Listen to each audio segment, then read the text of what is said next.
আমাদের সাধারণত অভিযোগগুলি কাদের বিরুদ্ধে হয়? আমি আপনাদেরই যদি বলি যে আপনারা অভিযোগ যদি শুরু করেন, সবার আগে 1 নম্বর অভিযোগ করবেন দুদকের বিরুদ্ধে, 2 নম্বর অভিযোগ করবেন জেলা প্রশাসনের বিরুদ্ধে, 3 নম্বর অভিযোগ করবেন পুলিশ সুপারের বিরুদ্ধে, তারপরে অন্যান্যদের।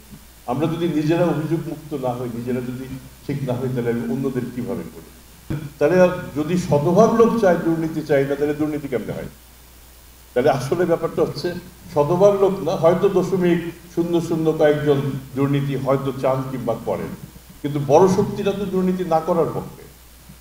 কাজেই এই যে বড় শক্তিটা, এই শক্তিটাকে যদি আমরা কাজে লাগাতে পারি, এই শক্তিটা যদি একত্রিত হয় যে না আমরা দুর্নীতি করতে দেব না, তাহলে কি দুর্নীতি হওয়া সম্ভব?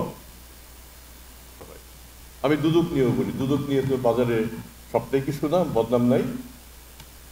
দুদক নিয়েও তো বদনাম আছে। কাজেই সেই বদনামের যে কাজগুলি, সেগুলি থেকে এগুলি আপনারা দেখিয়ে দেবেন, যে বলে দেবেন যে না দুদকও খারাপ। আপনারা বলবেন না জেলা প্রশাসনেও দুর্নীতি আছে, আপনারা বলবেন পুলিশ প্রশাসনেও দুর্নীতি আছে। আমরা যদি দেখি যে সরকারের তো দুর্নীতি এর বড় অংশটা কোত্থেকে হয়? বড় অংশটা হচ্ছে প্রকিউরমেন্ট, জিনিসপত্র কেনাকাটা, আমাদের নির্মাণ কাজ, এগুলিতে। তো সেগুলির দিকে একটু খেয়াল রাখতে হবে আমাদের। আমাদের দুর্নীতির একটা বড় অংশ হচ্ছে আমরা হচ্ছে ঠিকাদার বান্ধব।